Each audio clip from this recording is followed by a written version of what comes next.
Sabi, ayon dito sa post na ito ha, sabi ni Your Excellency, ayoko sabihin yung pangalan, naiirita ako eh. Sabi niya, Excellency, wala raw NBI sa Senado. Nandito kami lahat sa opisina.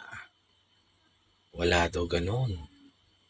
Pinabulaanan niya. Baka naman kasi totoong walang NBI dun. Baka naman ang naroon ay NPA. Kasi si Trillanes yung nandun. Baka lang, hindi naman.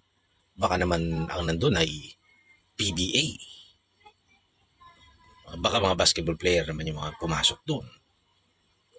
Baka naman ang mga nagpunta ron ay mga CPA.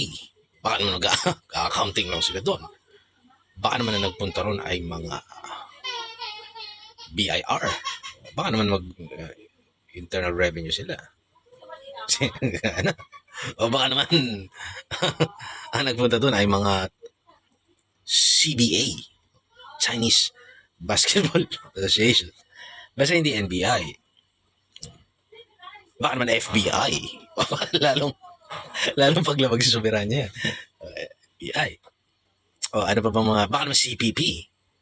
NPA, NDF. Hindi naman siguro.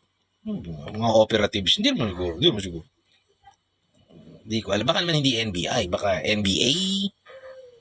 Ewan ko. TRI. DOT. ABC. Shit.